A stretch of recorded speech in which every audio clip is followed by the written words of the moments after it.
बनने के बाद वो शुद्ध भक्त बनने का जो लक्षण होता है कि वो अजात शत्रु होता है, वो पोएट्रिक होता है, वो दक्ष होता है, वो बड़ा निर्मत्सर रहता है, वो शांत स्वभाव का रहता है, वो सत्यमय रहता है, वो सबको समान रूप से दिखता है, उसके मन में और भौतिक वासना नहीं रह जाता।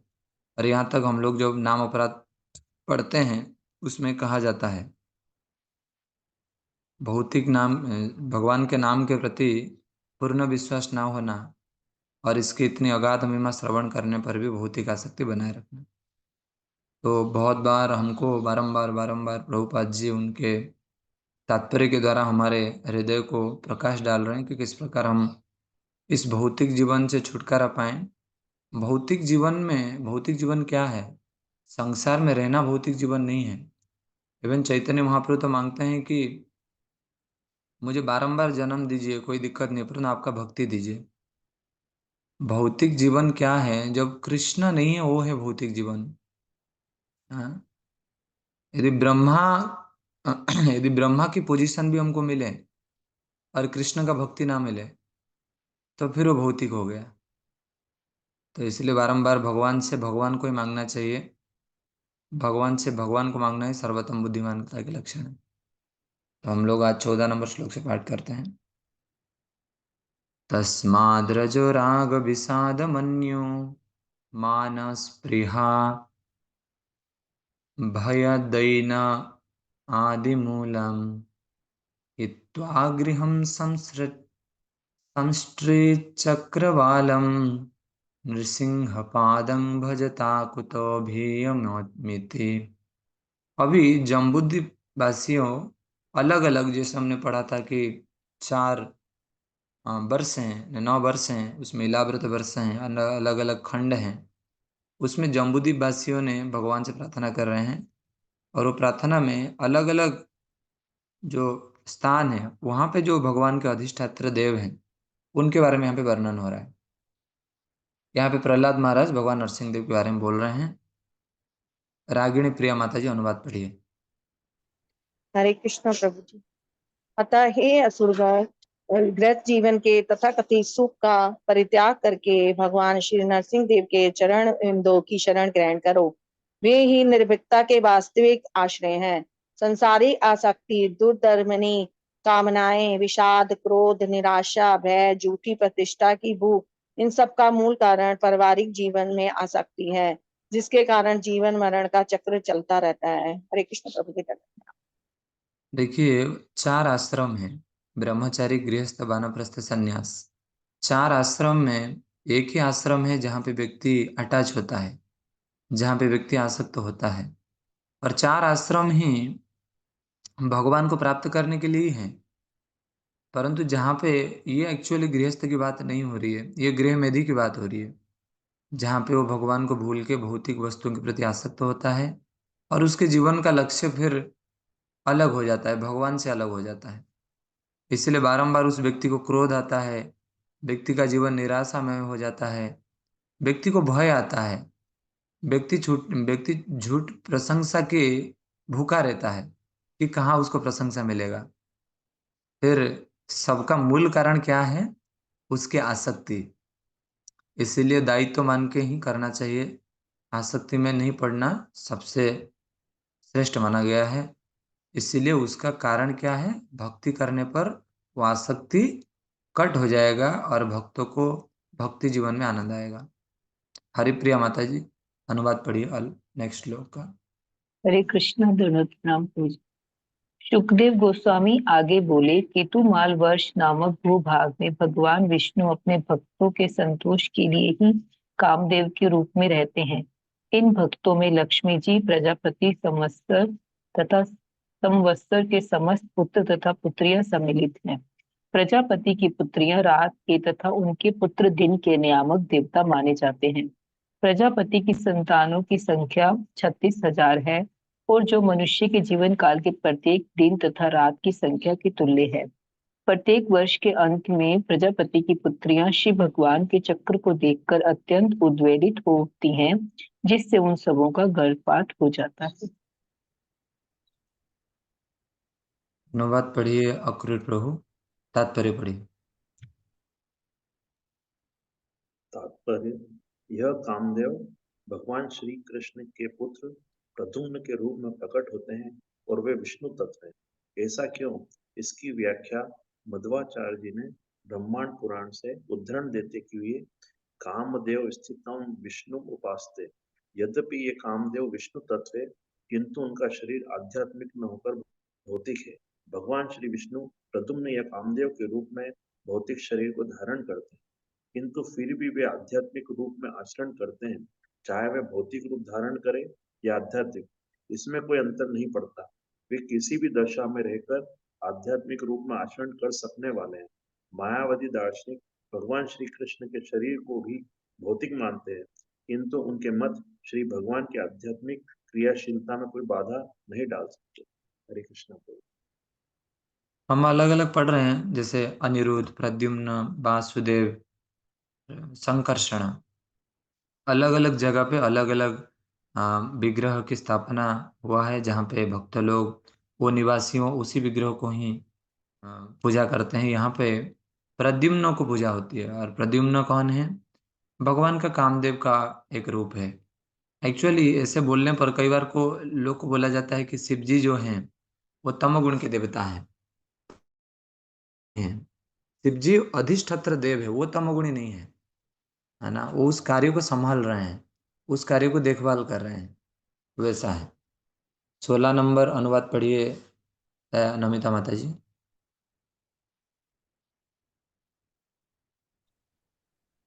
केतुमाल वर्ष में भगवान कामदेव अत्यंत ललित्यपूर्ण चाल से चलते हैं। उनकी मंद मुस्कान अत्यंत मनोहर है, और जब वे अपनी भ्रुकुटियों को किंचित ऊपर उठाकर लीला पूर्वक देखते हैं, तो उनके मुखमंडल की सुंदरता बढ़ जाती है और वे लक्ष्मी को आनंदित करते हैं। इस प्रकार वे अपनी दिव्य इंद्रियों का आनंद लेते हैं। इसीलिए हमारे भगवान का नाम है मदन मोहन, राधारानी का नाम है मदन मोहन मोहिनी। मदन शब्द का अर्थ है कामदेव, और मदन मोहन जो हजारों करोड़ों कामदेव को भी आकर्षित कर ले, वो है मदन मोहन भगवान कृष्ण। और जब भगवान कृष्ण स्वयं ही उसी आचरण करें, है ना। प्रभुपाद जी हर समय लेक्चर में बताते हैं कि Krishna is perfect in all thing. भगवान हर चीज में परफेक्ट है। उनको मोहिनी, देखो यहाँ पे कामदेव की बात हो रही है, प्रद्युम्न की बात हो रही है। जब उनकी मोहिनी अवतार था, तो शिव जी तो मोहिनी अवतार को देख नहीं पाए, तो शिव जी आके बारंबार रिक्वेस्ट करने लगे कि प्लीज प्लीज आप मुझे आपके मोहिनी अवतार को दिखाइए। आपके मोहिनी अवतार ने मैं सुना बहुत इतना सुंदर है। भगवान उनको बता रहे हैं कि देखो एक बार देखोगे ना, तो फिर आप सब कुछ भूल जाओगे। तो शिव जी बोले नहीं नहीं नहीं नहीं, मैं ऐसा कभी नहीं होगा मेरा, आप मुझे दिखाइए। जब शिव जी को भगवान मोहिनी अवतार का दर्शन कराते हैं, तो शिव जी सब कुछ भूल जाते हैं। एक्चुअली भगवान की लीला एक बद्ध जीव को सिखाने के लिए है कि स्त्री का काम कितना मतलब ये होता है। तो शिव जी पूरे भगवान के पीछे पीछे दौड़ने लगे, मोहिनी अवतार के पीछे पीछे। तो कहने की तात्पर्य क्या है, भगवान जो भी कुछ करते हैं इतना परफेक्ट वे में करते हैं, इतना परफेक्ट वे में करते हैं। केशवतुआ जगत विचित्र, भगवान का ये जगत सच में विचित्र है, और साथ ही साथ सच में परफेक्ट है। परंतु जो लोग मायावादी होते हैं, वो लोग कहते हैं अरे ये अपूर्ण जगत है, यहाँ पे पूर्णता की कोई मीनिंग नहीं है। परंतु वैसा है नहीं, भगवान पूर्ण है, उनका जगत पूर्ण है, परंतु बस अंतर ये है, आध्यात्मिक जगत स्थायी है और भौतिक जगत अस्थायी है। 17 नंबर अनुवाद रघुवीर पर पढ़िए। हरे कृष्ण। तो स्क्रॉल नहीं हुआ। हाँ, अनुवाद पढ़ ली लक्ष्मी क्या? लक्ष्मी संवत्सर अच्छा, की अवधि अनुवाद में ओके। केतुमाल वर्ष में भगवान कामदेव प्रद्युम्न अत्यंत लालित्यपूर्ण संदेह है। चाल से चलते। अब ये हो गया है। वो क्या है ये? ये लक्ष्मी संवत्सर की अवधि में दिन 17वां पढ़ना है। अच्छा, लक्ष्मी लक्ष्मी वन संवत्सर। किसके पास बुक है, बुक से कोई पढ़िए, कमल सिंह प्रभु पढ़िए। है ना। हरे कृष्ण प्रभु जी। हम्म। लक्ष्मी संवत्सर की अवधि में दिन चालू, आवाज आ रही प्रभु? हाँ पढ़िए प्रभु। लक्ष्मी संवत्सर की अवधि में दिन के समय प्रजापति के पुत्रों दिन के नियामक देवों के साथ और रात्रि में उनकी पुत्रियों रात्रि नियामक देवियों के साथ मिलकर परम दयालु कामदेव के रूप में भगवान की पूजा करती है। भक्ति में तल्लीन रहकर लक्ष्मी निम्नलिखित मंत्रों का जप करती है। हरे कृष्ण प्रफुल्ल प्रभु। प्रफुल्ल प्रभु तात्पर्य पढ़िए। इस श्लोक में प्रयुक्त मायामयम शब्द का अर्थ मायावादियों की विवेचना के अनुसार नहीं ग्रहण करना चाहिए। माया का अर्थ प्रेम तथा मोह दोनों है। जब माता अपने बालक को प्यार करती है तो वह मायामय कहलाती है। भगवान श्री विष्णु चाहे जिस रूप में प्रकट हो, वे अपने भक्तों पर सदैव स्नेहिल रहते हैं। अतः यहाँ मायामयम शब्द का व्यवहार भक्तों के प्रति अत्यंत स्नेहिल अर्थ में हुआ है। इस संबंध में श्रील जीव गोस्वामी लिखते हैं कि इस संबंध में मायामयम का एक अर्थ कृपा प्रचुरम अत्यधिक दयालु भी हो सकता है। इस प्रकार शील वीर राघव कहते हैं माया प्रचुरात्मी संकल्पेन परिग्रहितम इत्यर्थः ज्ञान पर्यायो अत्र माया शब्द। जब अंतरंग संबंधों के कारण कोई अत्यंत स्नेहिल होता है तो उसे मायामय कहा जाता है। श्री विश्वनाथ चक्रवर्ती ठाकुर ने मायामयम को माया तथा आमयम शब्दों में विभक्त करके व्याख्या की है। वे इन शब्दों की व्याख्या इस प्रकार करते हैं, चूंकि जीवात्मा मोह रोग से घिरा है, अतः श्री भगवान अपने भक्त को माया के चुंगल से मुक्त कराने और माया के कारण उत्पन्न रोग से मुक्त कराने के लिए सदैव तत्पर रहते हैं। हरे कृष्ण प्रभु। जहाँ पे मायावादी भगवान के दिया हुआ शब्दों को गलत उपयोग करते हैं, वहां पे भगवान के भक्त उसी शब्दों को भगवान के गुणगान में लगाते हैं। मायामयम, जहाँ पे मायावादी को लगता है यार विष्णु माया है, उनके जगत माया है, तो यहाँ पे मायामयम शब्दों को जीव गोस्वामी विश्वनाथ चक्रवर्ती ठाकुर क्या कह रहे हैं? कृपा प्रचुरम। ये भगवान की कृपा ही है जो कि जीव को इस माया से बचा रहा है। तो हमको बारंबार हमारे आचार्यों को याद करना चाहिए कि यदि आचार्य नहीं होते हैं, आज हमको इस विज्ञान को समझने के लिए कितना मेहनत करना पड़ता है ना। ये विज्ञान ऐसे ही रह जाता। वेदव्यास जी ने तो बताया है, लिखा है, परंतु आज भारत में हर एक व्यक्ति जिस प्रकार इस विज्ञान को नहीं समझ के अज्ञानता से घूम रहा है, हम हमारे भी हालत वैसा ही होता है। तो बारंबार प्रभुपाद जी को स्मरण करके हमको बारंबार धन्यवाद देना चाहिए, ताकि इस प्रकार प्रभुपाद जी ने हमको कृपा किया है। वेदांत प्रभु अगले तात्पर्य पढ़िए, अनुवाद पढ़िए।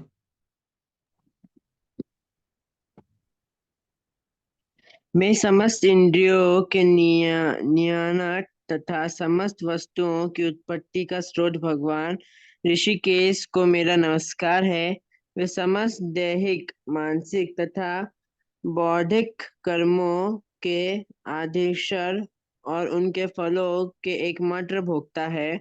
पांचों इंद्रियों के विषय तथा मन समेत 11 इंद्रियां उनकी आंशिक अभिव्यक्तियां हैं। वे समस्त आवश्यकताओं की पूर्ति करने वाले हैं, जो उनकी शक्ति स्वरूपा होने के कारण उनसे अभिन्न है।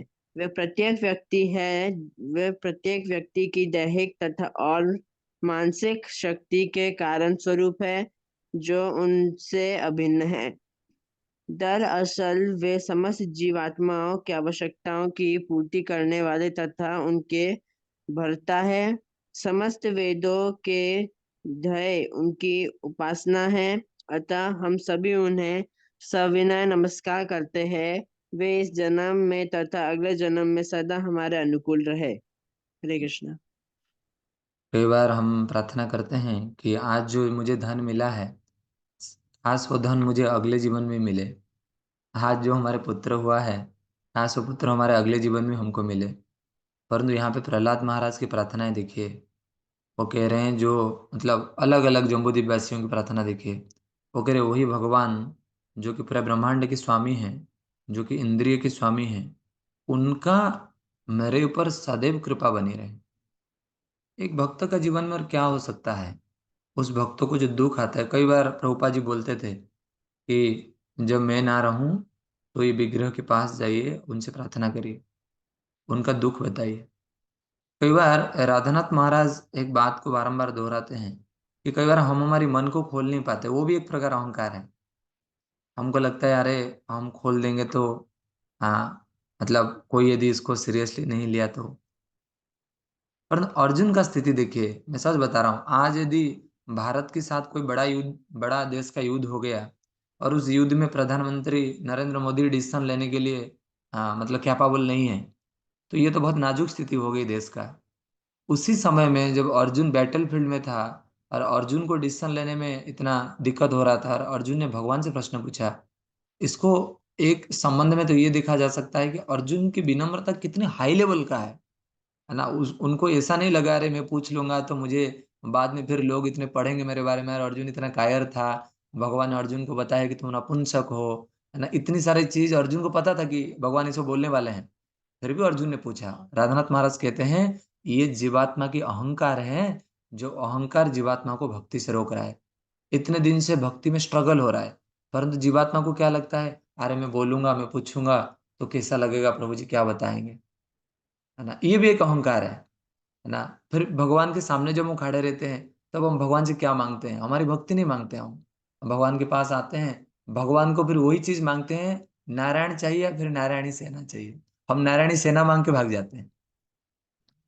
बारंबार याद दिलाने की चीज है कि भगवान के पास जब मैं जा रहा हूँ मुझे क्या मांगना चाहिए।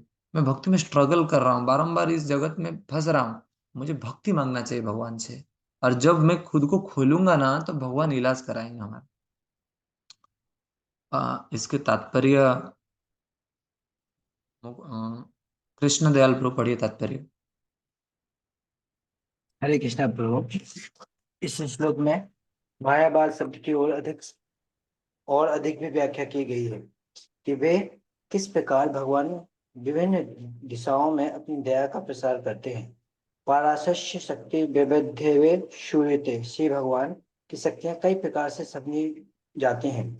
इस श्लोक में उन्हें प्रत्येक वस्तु का, यहाँ तक कि हमारे देह, मन, इंद्रियां, कर्म, बल, शारीरिक शक्ति, मानसिक शक्ति तथा आवश्यकताओं की पूर्ति के लिए संकल्प का भी मूल स्रोत कहा गया है। वास्तविकता तो यह है कि प्रत्येक वस्तु में श्री भगवान की शक्ति के दर्शन किए जा सकते हैं। भगवत गीता 7.8 में कहा गया है कि रसो अहम अपसु कौन्ते, जल का स्वाद भी कृष्णमय है। हमारे भरण के लिए जिन जिन वस्तुओं की आवश्यकता होती है, क्रियाशील तत्व श्री कृष्ण ही है। इस श्लोक की रचना परमेश्वर की साधन स्तुति ऐश्वर्य की देवी रमा ने की है। यह चेतना शक्ति से ओतप्रोत है। गुरुदेव के देख रेख में सबों को इस मंत्र का जाप करना चाहिए। इस तरह ईश्वर का पूर्ण भक्त बनना जा सकता है।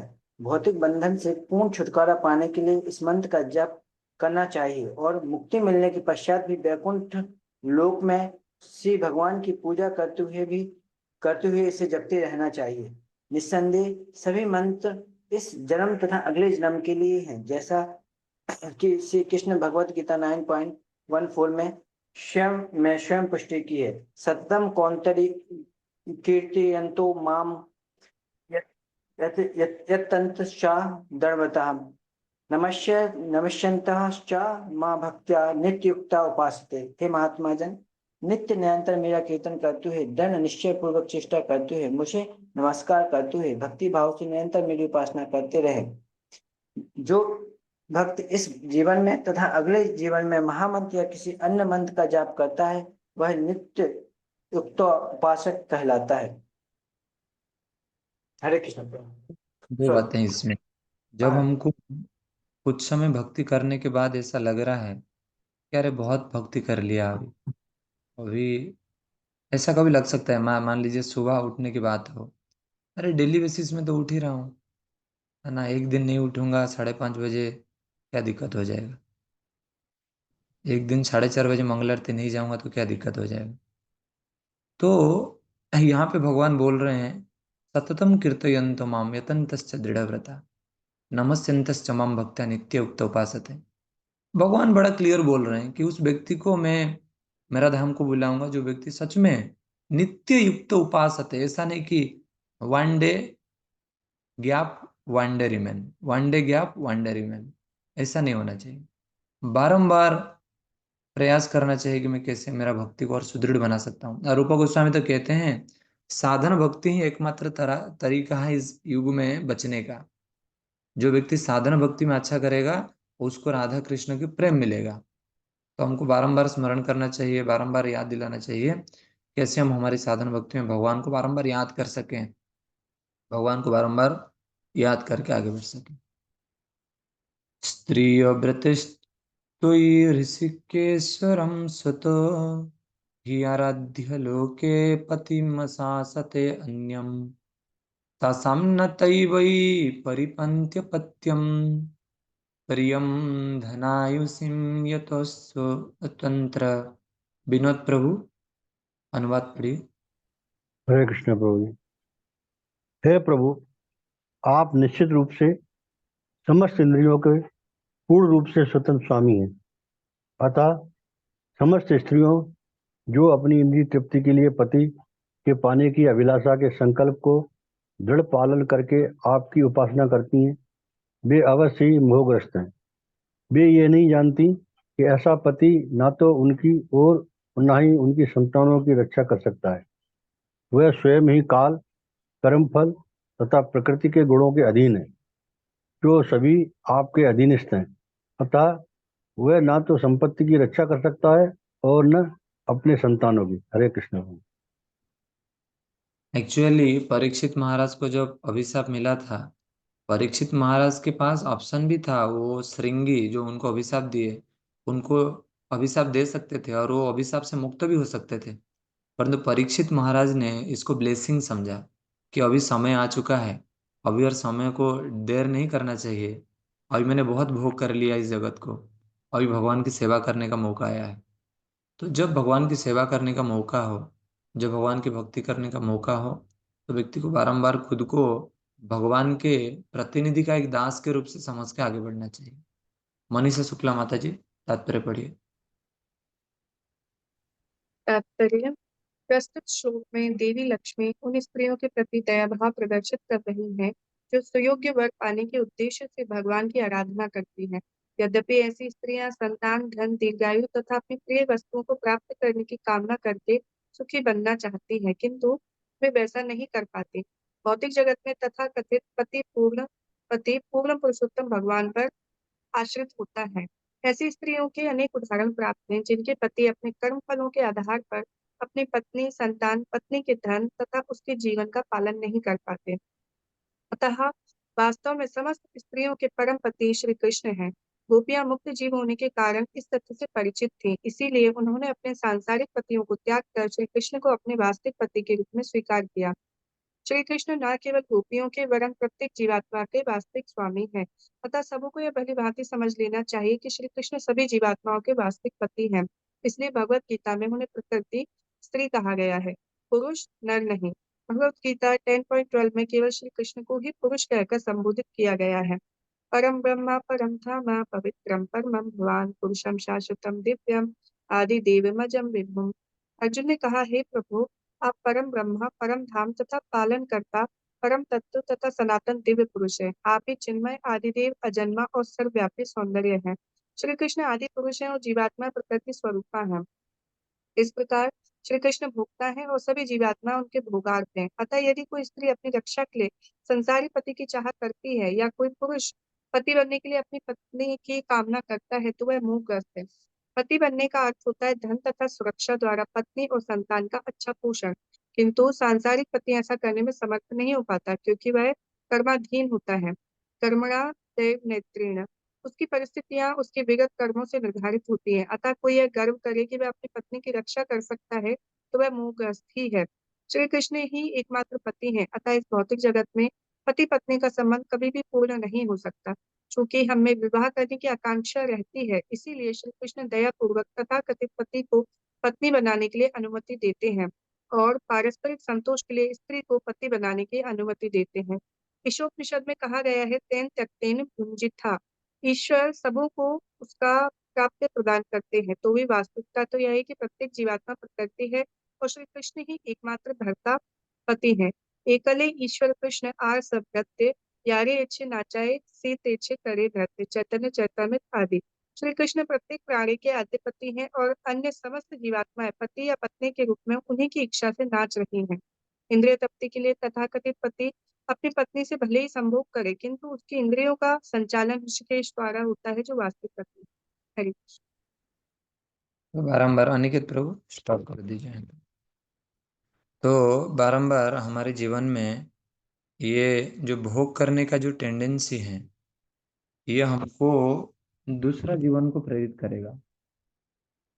इसलिए खुद को सोचना चाहिए कि मैं अभी भोग करने का टेंडेंसी में हूँ या फिर मैं भगवान कृष्ण का भक्ति कर रहा हूँ। जब भोग करने का टेंडेंसी होगा ना, तो हम लोग तो अनेक जीवन से तो माँ के घर में आ ही रहे हैं, परंतु अभी दोबारा फिर वही कष्ट को भोगना होगा ना। कितने लोग इस क्लास जो सुन रहे हैं, कितने लोगों को लग रहा है संसार अच्छा है। हाँ, संसार दुख जलदो पतितस्य काम क्रोधादि नक्रम करो कबलीकृतस्य। कहते हैं कि संसार एक समंदर की तरह है, और वहां पे काम क्रोध लोभ मोह मद मात्सर्य एक एक मगरमच्छ की तरह है ना। ये क्या करते हैं? कबलीकृतस्य। हाँ, कबलीकृतस्य मतलब आपको कब्जा कर लिए हैं। आप बोल रहे हैं मैं हूं, मान लीजिए मैं दक्ष संकर्षण हूं। नहीं नहीं नहीं नहीं नहीं, आप आपके काम के दास हैं, आपका आपके क्रोध के दास हैं, आप आपके ईर्षा का दास हैं। ये मैं नहीं बोल रहा हूं, ये प्रहलाद महाराज उनके प्रेयर में बोल रहे हैं। दुर्वासना निगादितस्य निराश्रयस। देखो, काम क्रोध तो व्यक्ति को परेशान कर ही दिया है, उसके बाद दुर्वासना, दुर्वासना मतलब उसकी जो सोचने की विचार करने की जो भावना है दूसरे के प्रति, दुर्वासना है ना, वो उसको बहुत परेशान कर दिया है। अभी वो कोई उपाय नहीं देख पा रहा है। नहीं नहीं नहीं, अभी बहुत कुछ कर लिया मैंने, अभी और कुछ उपाय नहीं है। कृष्ण है भगवान, मुझे बचा लीजिए आप। तो बारंबार भगवान से प्रार्थना होनी चाहिए भक्तों का। और आप सब लोगों को पता है कितने कष्ट करने के बाद इस जीवन में ब्रह्मांड भ्रमित कौन भाग्यवान जीव, गुरु कृष्ण प्रसाद पाए भक्ति लता बीज। इतने कष्ट करने के बाद, इतने मेहनत करने के बाद ये भक्ति मिला है ना। इसको और कैजुअली नहीं लेना है। यदि कैजुअली ले लेंगे तो फिर हम इस जगत में रह जाएंगे। ये जजमेंट करने का समय नहीं है, ये पूछने का समय नहीं कौन आग लगाया है। जैसे मान लीजिए कोई घर में आग लगा हुआ हो, ये पूछने का भी समय नहीं कौन आग लगाया है। ये पूछने का समय नहीं वो अरे वो कौन व्यक्ति था जिन्होंने मुझे इधर डुबा दिया। ये पूछने का समय नहीं कि क्या करना चाहिए अभी। ये पूछने का समय नहीं कि क्या अभी नहीं करना चाहिए। अभी तुरंत विचार आना चाहिए, तुरंत भाग जाओ इधर से, तुरंत भाग जाओ। अभी समय नहीं है। परीक्षित महाराज के पास भी समय था कि 7 दिन तक आपको समय है, हे राजन आप बताइए आपको क्या करना चाहिए। परंतु हमारी मृत्यु निश्चित है, हमारी मृत्यु निश्चित है। और सबसे बड़ा चीज तो ये है कि हमको पता भी नहीं हमारी मृत्यु कब है। जब ऐसा स्थिति हो किसी व्यक्ति का कि तुमसे कभी भी वो चीज छीन लिया जा सकता है, तो व्यक्ति कैसे आसक्त हो सकता है? हाँ? तो फिर भी व्यक्ति जब आसक्त होता है, ये उसके अज्ञान को दर्शाता है। मैं कई बार आज 2-3 डिवोटीज से उनके शरीर का खराब है, मतलब शरीर ठीक नहीं है, मैं कल एक डिवोटी से बात कर रहा था। बड़ा ही मैंने मतलब हृदय से ऐसा लगा मुझे कि देखो यार, अपन अभी छोटे हैं, अभी तो समझ में नहीं आ रहा है चीजें। जैसे जैसे उम्र बढ़ती जाएगी, आप चाह कर भी कुछ नहीं कर सकते हैं, है ना। जो भक्ति आज हम कर रहे हैं, मैं शोभा माता जी को डेली देखता हूँ, माता जी मंगल आरती आती है। मुझे मैं हृदय से प्रार्थना करता हूँ कि एक्चुअली माता जी और भी बहुत समय इस प्रकार साधना करते रहें। और मैं ऐसा नहीं मतलब बोल रहा हूँ, परंतु मैं इंस्पिरेशन इनसे ले रहा हूँ। मैं हृदय से ये बात बता रहा हूँ, क्योंकि इतना आसान नहीं भक्ति करना। भक्तों को भक्ति में आना आसान है, भक्ति में टिके रहना उतना आसान नहीं है।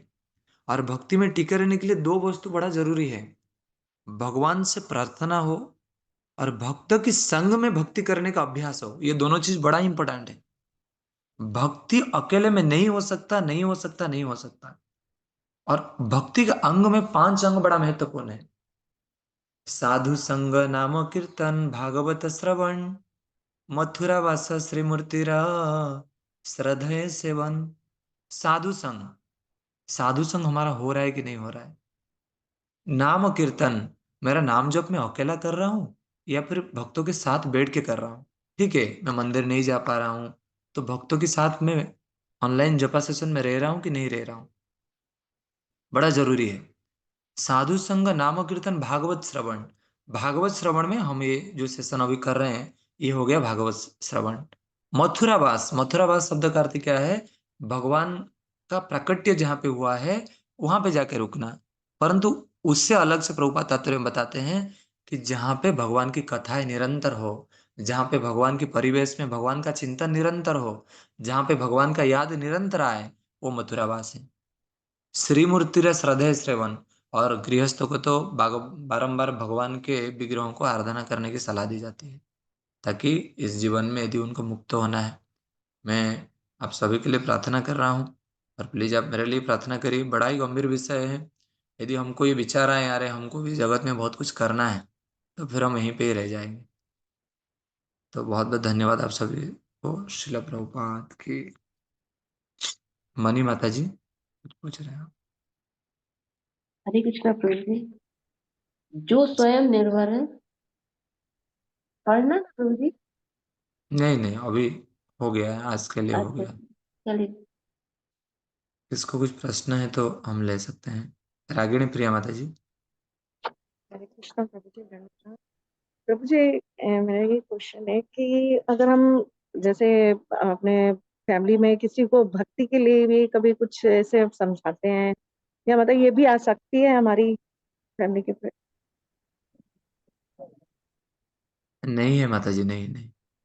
मतलब कि हम भी उनसे अटैचमेंट मतलब नहीं है, मतलब इनके लिए अगर हम कुछ उनको बता रहे हैं कि ये चीज करनी है। अटैचमेंट शब्द का अर्थ है भौतिक।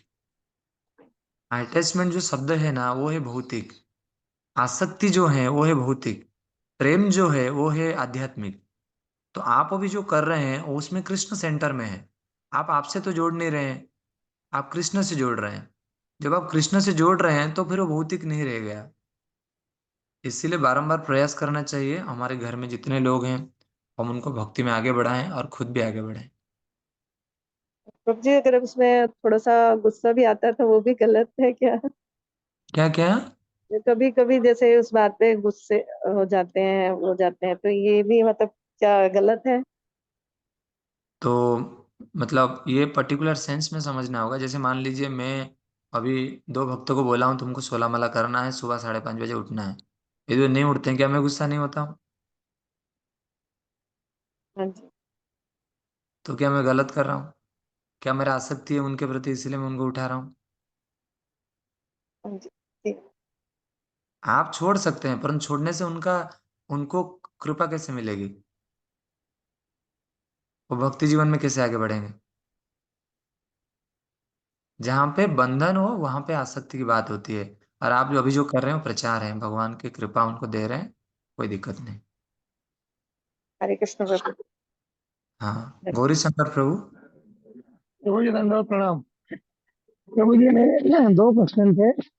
एक तो पहला क्वेश्चन है प्रभु जी, अभी गोपाष्टमी क्या 9 तारीख को आ रही प्रभु जी, तो हमें आना था, समय बताने कृपा करें प्रभु जी। मैं वो बता दूंगा। अभी आज के कक्षा से कुछ प्रश्न।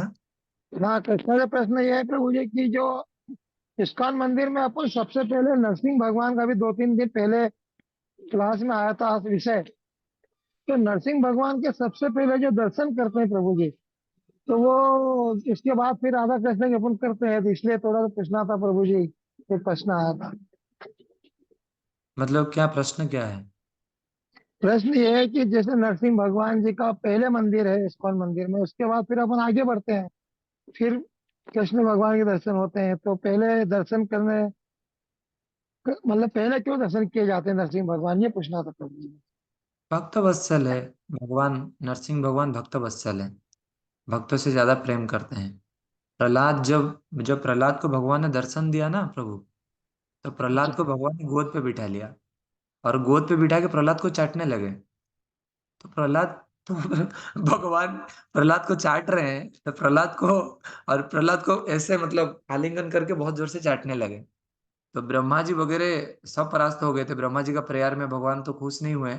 तो ब्रह्मा जी ने नरसिंह जो लक्ष्मी को भेजे थे, देखता हूँ आपके पत्नी को भेजता हूँ तो देखता हूँ आप शायद खुश हो जाएंगे। तो लक्ष्मी देवी जब गए पास में, लक्ष्मी देवी को लगने लगा रही है तो मेरे हस्बैंड नहीं है। तो लक्ष्मी देवी का प्रेयर में भी भगवान खुश नहीं हुए। तो फिर भगवान ने प्रहलाद ब्रह्मा जी ने प्रहलाद महाराज को भेजे। मतलब धन को भेज दिए, ऐश्वर्य को भेज दिए, तपस्या को भेज दिए, किससे भी भगवान प्रसन्न नहीं हुए। तो भगवान ने भक्ति को भेजे अंतिम में। तो जब भक्ति को भेजे तो भक्ति में भगवान फिर प्रसन्न हो गए और प्रहलाद महाराज को चाटने लगे कि देखो मैं तुम्हारे लिए आया हूं, तुम मुझे मांगो, क्या तुमको चाहिए। तो इसीलिए प्रहलाद भगवान नरसिंह देव को हम लोग पहले प्रार्थना करते हैं। कोई शुभ कार्य होता है तो नरसिंह प्रणाम बोलते हैं पहले, क्योंकि वो भक्त वत्सल है और वो हमको भक्ति में कृष्ण की भक्ति वो दे सकते हैं हमको, ऐसा है। थैंक यू प्रभु। हरे कृष्ण। अक्रूर प्रभु। हरे कृष्णा प्रभु, धन्यवाद प्रणाम। तो वो जी जो श्लोक 14 का तात्पर्य है, सॉरी अनुवाद है, उसमें एक शब्द है दुर्दमनी कामना है। इसको थोड़ा सा बताएंगे प्रभु जी, इसका मतलब क्या हुआ? अनुवाद कौन सा शब्द है? 14 का अनुवाद में हाँ हाँ। जो शब्द है दुर्दमनी कामना है। क्या? दुर्दमनी कामना, सांसारिक आसक्ति, दुर्दमनी कामना, विषाद, क्रोध, निराशा। अच्छा, यहाँ पे इंग्लिश में प्रभुपाद जी लिखे हैं इनडिफेटिगेबल डिजायर। इनडिफेटिगेबल डिजायर मतलब जो कामना को कभी शांत नहीं किया जा सकता, कभी शांत नहीं किया जा सकता। आप मुझे प्रश्न कीजिए, समंदर को आपने देखा होगा, समंदर में लहर को आपने देखा होगा, क्या वो लहर एक दिन के लिए आता है? क्या वो 1 मिनट होने के बाद बंद हो जाता है? क्या वो 10 मिनट होने के बाद बंद हो जाता है? Continuous continuous continuous. जब तक समंदर रहेगा तब तक लहर रहेगा। उसी प्रकार जब तक शरीर रहेगी, जब तक आसक्ति, उसके पहले देखिए लिखा है मैटेरियल अटैचमेंट। हाँ, जब तक ये आसक्ति रहेगी, ये संसार की वासनाएं रहेगी, तब तक वो कामनाएं भी अंदर आती रहेगी। और कामना को परास्त करने के लिए कोई भी भौतिक अस्त्र से आप परास्त नहीं कर सकते प्रभु। हाँ, उसीलिए भगवान का कृपा बड़ा जरूरी है। इसलिए वहां पे प्रभुपाद जी इंग्लिश में लिखे हैं इनडिफेटिगेबल डिजायर, मतलब जिसको परास्त नहीं किया जा सकता, जिस कामना को।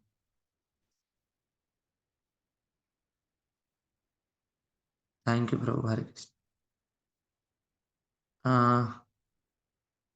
अंशु अंशु भारद्वाज। हरे कृष्णा प्रभु जी, जैसा कि आप कह रहे हैं कि आसक्तियां कभी खत्म नहीं होती, तो क्या कभी भी शुद्ध भक्ति का स्तर, या हम तो खैर उस लेवल पर है ही नहीं, तो क्या हम किस तरह से उसको डील करेंगे? कि हम तो भौतिक जगत में ही रहते हैं, हमें कर्म कांडों से भी गुजरना पड़ता है क्योंकि हम गृहस्थ भी हैं, और हमें सभी संबंधों को संभालना पड़ता है। कईयों को हम बताते भी हैं तो अगर वो फॉलो कर रहे हैं नहीं कर रहे हैं, उसका भी क्या पाप हमें ही लगता है? एक्चुअली माता जी, पहले तो आपको आपकी भक्ति को मापने के लिए आपकी साधना और आपकी सदाचार, 4 चीज को मापना चाहिए। साधना, सेवा, सदाचार, ये 3 चीज को मापना चाहिए। इसके आधार पर आपकी भक्ति को आप माप सकते हैं। और दूसरा चीज की जो बात हो रही है अटैचमेंट की, ये अटैचमेंट जाती है माता जी। जैसे आपको मैं यदि प्रश्न पूछूं, आप इस्कॉन से कनेक्ट होने से पहले जिस प्रकार आप थे, अभी तो उस प्रकार नहीं है ना। अभी कुछ विचार बदला होगा, अभी कुछ संगति बदली होगी। और सबसे बड़ी बात तो ये है, पहले गलत काम करते थे तो इतना अलार्म नहीं बजता था, अभी गलत काम करते हैं तो बड़ा सायरन बज जाता है। हाँ। ये जो है, ये हमारी आसक्ति से दूर होने के लिए भगवान हमको बारंबार ये कर रहे हैं। तो बड़ी बात तो नहीं है, मैं समझ रहा हूँ ये स्थिति बड़ा खराब है, परंतु साथ ही साथ भगवान की भक्ति हमको आशा की पथ दिखाता है कि आपकी आसक्ति खत्म हो ही जाएगी। परंतु आपको भक्ति का पथ को कभी छोड़ना नहीं है, भक्ति का पथ को गंभीरता के साथ लेना है। भगवान, मैं आपको कोई छोड़ूंगा नहीं। आपको बंदर का बच्चा को देखा होगा, बंदर का बच्चा बंदरी को इतना जोर से पकड़ के रखता है ना, और बंदरी उनको बोल दिया, शायद मुझे ऐसा लग रहा है कि देखो तू मुझे छोड़ देगा ना तो तू मर जाएगा। तो वो इतना जोर से पकड़ के रखा है, और वो कितने कूदता है बंदर, एक पेड़ से दूसरे पेड़, एक पेड़ से दूसरे पेड़, एक पहाड़ से दूसरा पहाड़, परंतु वैसे ही लगा रहता है चुंबक की तरह। भक्तों को गाली दे दें, भक्तों को निकाल दें, अच्छा, भक्तों को जब इस प्रकार बातें आती है, देखो प्रभुपाद जी ने तात्पर्य में कितने कड़क तात्पर्य लिखे हैं। यहाँ पे प्रभुपाद जी उनके लिए नहीं लिखे, प्रभुपाद जी का आसक्ति कुछ है ही नहीं, परंतु हमारी आसक्ति को cut cut cut cut cut cut करने के लिए प्रभुपाद जी ने सब कुछ लिखा है। धीरे धीरे, जैसे नित्यम भागवतम नष्ट प्रायसु अभद्रेषु नित्यम भागवतम सेवया, जब आप डेली बेसिस में भागवतम सुनेंगे तो बड़ा सीरियस होके सुनिए, बड़ा गंभीर होके सुनिए। मैं फिर से बोलूंगा, इसको रिचुअल मत बनाइए कि अरे डेली तो सुनना है, डेली 6:45 में क्लास होती है, ज्वाइन करना है, सुनना है। नहीं, मुझे आज कुछ कुछ लेना है हृदय के लिए, मुझे आज कुछ हृदय के लिए कुछ लेना है, कुछ सीखना है, मुझे भक्ति में आगे बढ़ना है, ये उद्देश्य से आप भागवत सुनिए। तो देखेंगे धीरे धीरे धीरे धीरे वो अंदर भी जाएगा। धीरे देखो, डॉक्टर से मेडिसिन लेने से ज्यादा महत्वपूर्ण है कि डॉक्टर को आपको विश्वास होना चाहिए कि डॉक्टर जो मेडिसिन दे रहा है वो सही है। जब आप भागवत पढ़ रहे हो ना, उसको कर्मकांड की तरह मत लीजिए। धीरे धीरे धीरे धीरे process is working, will work, ऐसा सिस्टम है मतलब। और अपराध नहीं होता है, क्योंकि आप जब दूसरों को भक्ति के बारे में बताते हो तो दूसरों को भक्ति के बारे में इसलिए बता रहे हो क्योंकि चैतन्य महाप्रभु ने बताया है, तो चैतन्य महाप्रभु उसके लिए जिम्मेदार हैं, आप जिम्मेदार नहीं। फिर भी अश्रद्धालु व्यक्ति को हरिनाम महिमा का उपदेश करना अपराध है। तो दोनों कॉन्ट्राडिक्टरी स्टेटमेंट है कि एक में आपको प्रचार भी करना चाहिए और एक में देखना देखना भी होगा कि आप हिरण्यकशिपु को तो प्रचार नहीं कर रहे हैं। प्रहलाद महाराज ने प्रहलाद महाराज, यस। हरे कृष्णा प्रभु जी। हरे कृष्ण प्रभु जी, धन्यवाद। प्रभु जी, क्वेश्चन अधूरा रह गया था प्रभु जी, मायामयम शब्द को कैसे आप समझाएंगे? माया शब्द को प्रभु यहाँ पे वर्णन में वो तात्पर्य में दे रहे हैं कि मायामय शब्द का अर्थ है, मायावादी लोग सोचते हैं कि जगत माया है, हाँ ये जगत इल्यूजन है, परंतु यहाँ पे भगवान के भक्त लोग कहते हैं कि मायामय शब्द का अर्थ है मायामय। माया मतलब है स्नेह, हाँ जैसे मोह में व्यक्ति बंध जाता है ना, उस प्रकार स्नेह से भी व्यक्ति बंध जाता है। तो यहाँ पे मायामयम शब्द का अर्थ भौतिक जगत के लिए लागू नहीं होता है, यहाँ पे मायामयम शब्द का अर्थ भक्त के लिए लागू होता है। तो माया शब्द का अर्थ है स्नेह और मयम शब्द का अर्थ है मेरा स्नेह। तो भगवान कहते हैं मैं मेरा भक्त के प्रति स्नेह दिखाता हूँ, जिससे मेरा भक्त मेरा भक्ति में बंध जाता है, इस प्रकार। प्रभु जी, ये आपने जो भक्ति के 5 प्रमुख लक्षण बताए हैं, जिसमें साधु संग, कीर्तन नाम, भागवत श्रवण, मथुरा मतलब धाम में वास होना, 5वां हाँ, क्या था प्रभु जी? विग्रह विग्रह का आराधना करना। तो मैं प्रार्थना करता हूँ, कृपालु केसवी कर रहा हूँ, माता जी यहाँ पे हैं। माता जी प्लीज आप कुछ गाइड करिए। Hare Krishna Prabhu, Dandavat Hare Pranam. Just I wanted to say, according to this text 19, we yes just explained that what Prabhupada had explained, that Krishna as our real husband, isn't it? So for me, my husband was very sick, diabetes, and he was almost blind. So, and he was a non-vegetarian, and I was taking care of him till the end, and I could not get time to do my 16 round, and I could do only 4 round when he was alive, before 2018, and I was doing my job. So I could not drive. I was traveling by bus, and I was doing my round in the bus. When I come back home, I had to take care of him. I had to do everything. And I had my old father, 93 years old. I had to take all these people care. So actually, but it was my duty, I think, to do yes all these. But now I am thinking, if I have wasted so much time, I could not do my bhakti so well. But I don't know. I think it was my duty to do that. two things are simultaneously very very important. One thing is to take care of those who are our relatives, and one husband, wife, and everything. That is your responsibility. At the same time, we should do bhakti be very nicely. But I could not get time. I had 2 people to take care. I have to go very early in the morning at 7 o'clock. I prepared the prasad, I keep, and I had a babysitter, so they gave food for them for the lunchtime. And when I come back, I took over. So I was reading, but in the morning I did my arti and read some verses of Bhagavad Gita before going to work, and manage all these things. But it was very less. But now I am doing, they are no more, but I get time now. I'm doing my 16 round, and I am initiated in 2020. So it is now I am trying my best. You are actually very, very sincere. I am seeing you in every Bhagavatam class. You are listening very carefully. And Krishna is saying your seva also. He will recognize you. Anna, And you know, even my husband was non-vegetarian, but before leaving his body, 6 months before, he told me to buy a tablet for him. And he wanted to listen because he could not read, he was blind. He could not, he wanted to read Bhagavad Gita. And I bought the tablet and I gave to my babysitter. So she put every day and he listened before leaving his body. 6 months before, and he became vegetarian 6 months before. that's your prayas. Maybe. So Krishna will empower you, Mataji, and you can do so much for the conditioned soul in Mauritius, and also you will come to Zen. Here we are here to serve you, Mataji, and I am thank very, you very. so much. So I wanted to share with you my experience, what happened to me. Your activities, what you are doing at the age of 70, it is actually very much impossible for me, but I am praying to best to your mercy also that I can improve my bhakti even at the age of 70.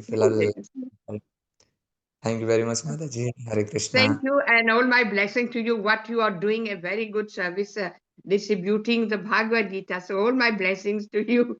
So when I will come, I will try my best to help you. Yes. I am thinking of that. What services you can give me and can do. Thank you Pradeep Prabhu अभी 7:33 हो गया है तो मैं आपको Thank you, personal Prabhu. Hare Krishna. Okay Prabhu, okay Prabhu, okay Prabhu.